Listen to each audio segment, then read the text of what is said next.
আসসালামু আলাইকুম সুপ্রিয় দর্শক, প্রতিদিনের মতোই এই মুহূর্তে পাওয়া সবচেয়ে গুরুত্বপূর্ণ আবহাওয়ার খবর নিয়ে আগামীকাল ১৩ই মে রোজ মঙ্গলবার ২০২৫ আবহাওয়ায় আসছে বিরাট পরিবর্তন।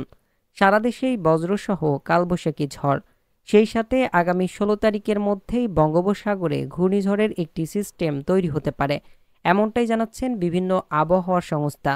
সিস্টেমটি তৈরি হওয়ার পর কবে নিম্নচাপ, গভীর নিম্নচাপ এবং ঘূর্ণিঝড়ে পরিণত হতে পারে, আগামী ২৪ থেকে ৪৮ ঘন্টায় বাংলাদেশের ৮টি বিভাগের ৬৪টি জেলাসহ ভারতের পশ্চিমবঙ্গ, ত্রিপুরা, মেঘালয় ও উত্তরের রাজ্যের কোন কোন জায়গায় বজ্রসহ ভারী থেকে অতি ভারী বৃষ্টি হতে পারে, সেই সাথে কোন কোন জায়গায় চলতে পারে দমকা ঝড়ো হাওয়া সহ বজ্রবৃষ্টির দাপট। কি বলছেন আবহাওয়ার রিপোর্টে, বিস্তারিত দেখে নিব ভিডিওতে। একদম স্কিপ না করে সম্পূর্ণ দেখবেন। আর আপনি আমাদের ভিডিওটি এই মুহূর্তে কোন জেলা থেকে দেখছেন নিচের কমেন্টে জানান। চলুন তাহলে শুরু করি আজ রাত ও আগামী ২৪ থেকে ৪৮ ঘন্টার আবহাওয়া কোথায় কেমন থাকতে পারে। সুপ্রিয় দর্শক, এই মুহূর্তে আমরা সরাসরি চলে এসেছি ইউরোপিয়ান আবহাওয়ার পূর্বাভাস মডেলের উপগ্রহ চিত্রের ECMWF রাডারে। আপনারা এই মুহূর্তে দেখতে পাচ্ছেন বাংলাদেশের রংপুর, রাজশাহী, ময়মনসিংহ, সিলেট, ঢাকা, চট্টগ্রাম, খুলনা বিভাগে হালকা থেকে মাঝারি ধরনের বজ্রবাহী কালবৈশাখী মেঘের উপস্থিতি দেখা যাচ্ছে। সেই সাথে ভারতের পশ্চিমবঙ্গের বেশ কিছু জায়গায় মেঘ তৈরি হওয়া শুরু হয়েছে।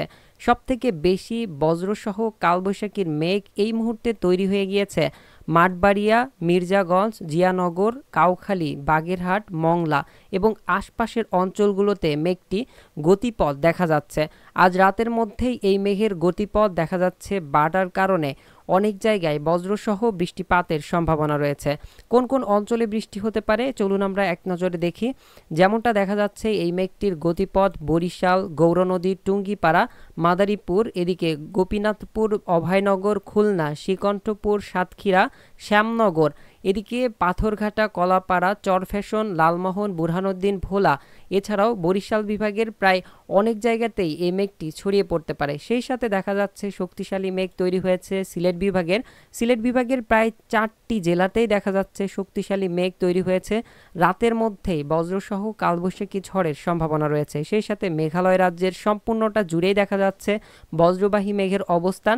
এদিকে উত্তর অঞ্চলের দেখা যাচ্ছে রংপুর বিভাগের, এদিকেও একটি শক্তিশালী মেঘ তৈরি হচ্ছে শিলিগুড়ি, আলিপুরদুয়ার, কোচবিহার, এ থেকে রংপুর বিভাগের পঞ্চগড়, ঠাকুরগাঁও, দিনাজপুর, এদিকে রংপুর সহ পীরগঞ্জ, চিলমারি, চররাজীবপুর, বিরামপুর, লালমনিরহাট, এ সকল জায়গায় রাতের মধ্যেই হালকা থেকে মাঝারি ধরনের বজ্রসহ বৃষ্টিপাতের সম্ভাবনা রয়েছে।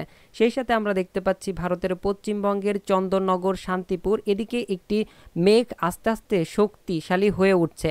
এই মেঘটির ফলে রাতের মধ্যে আমরা দেখতে পাচ্ছি খুলনা বিভাগের বেশ কিছু জায়গায় হালকা থেকে মাঝারি ধরনের বজ্রপাতের সম্ভাবনা রয়েছে, বিশেষ করে কৃষ্ণনগর, শান্তিপুর, দমকল, পান্ডুয়া।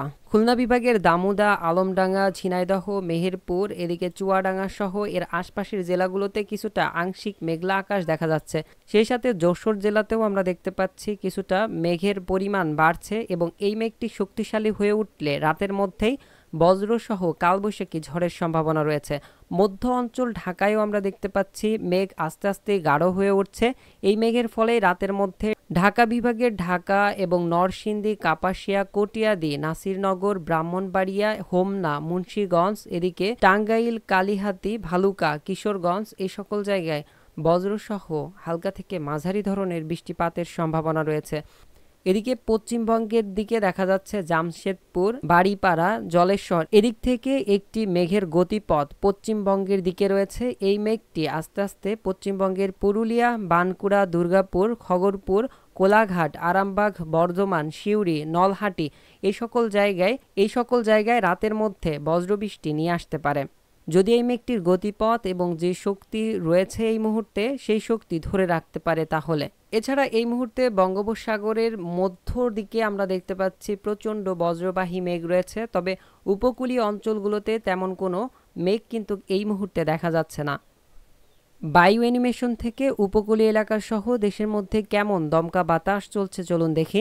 যেমনটা আপনারা দেখতে পাচ্ছেন এই মুহূর্তে উপকূলীয় এলাকায় প্রায় 16 থেকে 20 কিলোমিটার বেগে দমকা বাতাস চলছে। সেই সাথে দক্ষিণ পশ্চিম অঞ্চলে খুলনা বিভাগের মধ্যে দেখা যাচ্ছে 11 থেকে 15 কিলোমিটার বেগে দমকা বাতাস চলমান রয়েছে। খুলনা বিভাগ, বরিশাল বিভাগ এবং চট্টগ্রাম বিভাগের বেশ কিছু জায়গায় দমকা বাতাস চলমান রয়েছে। সেই সাথে প্রায় দেশের বেশিরভাগ অঞ্চলেই দেখা যাচ্ছে দমকা বাতাস প্রায় 10 থেকে 15 কিলোমিটার বেগে দক্ষিণ, দক্ষিণ পশ্চিম এবং দক্ষিণ দক্ষিণ পূর্ব দিক থেকে চলমান রয়েছে। সেই সাথে পশ্চিমবঙ্গের উপকূলীয় এলাকায়ও দেখা যাচ্ছে প্রায় 17 থেকে 18 এবং কোথাও কোথাও 20 কিলোমিটার বেগে দমকা বাতাস চলমান রয়েছে।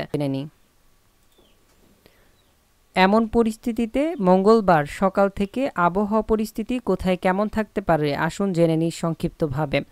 যেমনটা আপনারা দেখতে পাচ্ছেন, সকাল 6টা থেকেই রংপুর, এদিকে সিলেট বিভাগ, ময়মনসিংহ বিভাগ এবং মধ্য অঞ্চল, ঢাকা, চট্টগ্রাম বিভাগের কিছু অংশ সহ খুলনা বিভাগ এবং বরিশাল বিভাগের কিছু অংশে আমরা দেখতে পাচ্ছি তীব্র বজ্রবাহী মেঘের অবস্থান। এ থেকে হালকা থেকে মাঝারি এবং কোথাও কোথাও তীব্র বজ্রপাত সহ কালবৈশাখী ঝড়ের সম্ভাবনা রয়েছে আকস্মিকভাবে। বিশেষ করে সিলেট বিভাগের আমরা সব জায়গাতেই দেখতে পাচ্ছি বৃষ্টির পরিমাণটা থাকবে, সেই সাথে ময়মনসিংহ এবং মধ্য অঞ্চলে। এরপর বেলা বাড়তেই আমরা দেখতে পাচ্ছি বৃষ্টির পরিমাণটা দেশের বিভিন্ন এলাকায় ছড়িয়ে পড়বে, বিশেষ করে রংপুর, রাজশাহী, এদিকে খুলনা বিভাগ, বরিশাল বিভাগ সহ চট্টগ্রাম এবং সিলেট বিভাগে। চলুন আমরা এক এক অঞ্চল থেকে প্রত্যেকটি এলাকা ধরে ধরে দেখি। আমরা রংপুর অঞ্চল দিয়ে শুরু করব। রংপুরের আমরা দেখতে পাচ্ছি পঞ্চগড়, বোদা, ঠাকুরগাঁও, পীরগঞ্জ, দেবীগড়, জলঢাকা, এই সকল জায়গায় কিছুটা হালকা থেকে মাঝারি ধরনের বজ্রবৃষ্টির সম্ভাবনা রয়েছে। এছাড়া কাহারোল, দিনাজপুর, সৈয়দপুর, রংপুর, লালমনিরহাট, পীরগঞ্জ, চিলমারি, বিরামপুর, পাঁচবিবি, এই সকল জায়গায় হালকা থেকে মাঝারি ধরনের মেঘের অবস্থান দেখা যাচ্ছে। এদিকে তেমন বজ্রপাতের সম্ভাবনা কিন্তু দেখা যাচ্ছে না, তবে মেঘটি যদি শক্তি ধরে রাখে তাহলে এই সকল জায়গায় তীব্র বজ্রপাত সহ বৃষ্টির সম্ভাবনা রয়েছে। সেই সাথে রাজশাহী বিভাগের সিংড়া, নন্দীগ্রাম, বগুড়া, আদমদীঘি, শিবগঞ্জ, আক্কেলপুর, তাড়াশ, ভাঙ্গুয়া, সিরাজগঞ্জ, এদিকে ময়মনসিংহ বিভাগের সরিষাবাড়ি থেকে শুরু করে জামালপুর, নালিতাবাড়ি, ফুলপুর, জলছত্র, ময়মনসিংহ, ত্রিশাল, ভালুকা, এই সকল জায়গায় হালকা থেকে মাঝারি ধরনের বজ্রসহ বৃষ্টির সম্ভাবনা রয়েছে। সেই সাথে দমকা হাওয়া থাকবে। এদিকে ময়মনসিংহ বিভাগের আরও দেখতে পাচ্ছি নেত্রকোনা, কেন্দুয়া, ফেনারবাগ, বিশ্বস্তপুর, এই সকল জায়গায় ভারী বজ্রপাত সহ হালকা থেকে মাঝারি বৃষ্টির সম্ভাবনা রয়েছে। সেই সাথে সিলেট বিভাগের ছাতকবাজার থেকে শুরু করে জয়ন্তপুর, সিলেট, চরখাই, এই সকল জায়গায় তীব্র বজ্রপাত সহ দমকা ঝড়ো হওয়া এবং কালবৈশাখী ঝড় হতে পারে। এরপর বড়লেখা, চরখাই, বালাগঞ্জ, এই সকল জায়গায় মাঝারি ধরনের বৃষ্টি থাকতে পারে। মৌলভীবাজার, কমালগঞ্জ, হবিগঞ্জ, বানিয়াচঙ্গ, এই সকল জায়গায় হালকা থেকে মাঝারি ধরনের বৃষ্টি, সেই সাথে বজ্রসহ বৃষ্টিপাতের সম্ভাবনা রয়েছে। এদিকে আগরতলা, আমবাসা, চিলমারি, এই সকল জায়গায় দমকা বাতাস সহ হালকা থেকে মাঝারি ধরনের বৃষ্টি হতে পারে। এরপর ঢাকা বিভাগের কাপাসিয়া, কটিয়াদি, কিশোরগঞ্জ, ভালুকা, এছাড়াও ধামরাই, ঢাকা, এদিকে শিবচর, মকসুদপুর, মাদারীপুর, গৌরনদী, টুঙ্গিপাড়া, গোপীনাথপুর সহ আশপাশের অঞ্চলগুলোতে দেখতে পাচ্ছি দমকা বাতাস, সেই সাথে হালকা থেকে মাঝারি ধরনের বৃষ্টিপাতের সম্ভাবনা কিন্তু রয়েছে।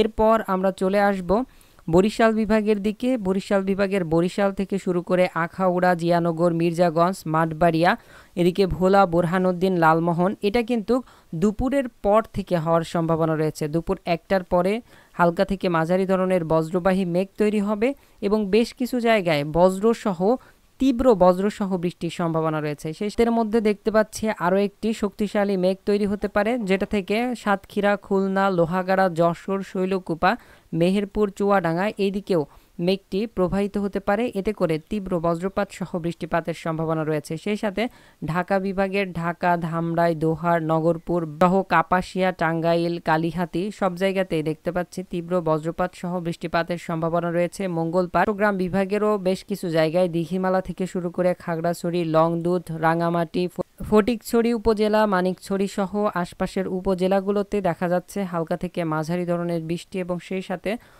বজ্রপাত অতিক্রম করার সম্ভাবনা রয়েছে। এদিকে কলকাতা বিভাগের আশপাশে আমরা দেখতে পাচ্ছি কিছুটা হালকা থেকে মাঝারি বজ্রপাত এবং বৃষ্টিপাতের আশঙ্কা রয়েছে। তবে পশ্চিমবঙ্গের দিকে কিন্তু বৃষ্টিপাত এবং বজ্রপাতের সম্ভাবনা কিছুটা কম দেখা যাচ্ছে। বাংলাদেশের মধ্যেই উত্তর অঞ্চল সহ মধ্য অঞ্চল এবং দক্ষিণ অঞ্চলে ভারী পরিমাণের বৃষ্টিপাতের সম্ভাবনা রয়েছে।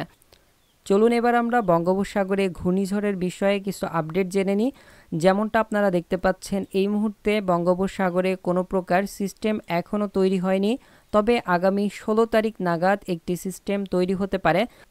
এরপর সিস্টেমটি নিম্নচাপ, গভীর নিম্নচাপ এবং পরবর্তীতে 23 থেকে 26 তারিখ নাগাদ ঘূর্ণিঝড়ে পরিণত হয়ে বাংলাদেশ সহ ভারতের পশ্চিমবঙ্গে, বাংলাদেশের খুলনা বিভাগ সহ ভারতের পশ্চিমবঙ্গের উপকূলে আঘাত আনতে পারে।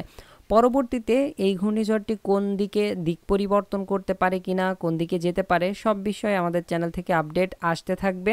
তো আপনারা আমাদের চ্যানেলটিকে সাবস্ক্রাইব করে রাখবেন। সুপ্রিয় দর্শক, এই ছিল আমাদের আজকের আবহাওয়ার খবর। সবাই ভালো থাকবেন সেই কামনা করে বিদায় নিচ্ছে। আল্লাহ হাফেজ।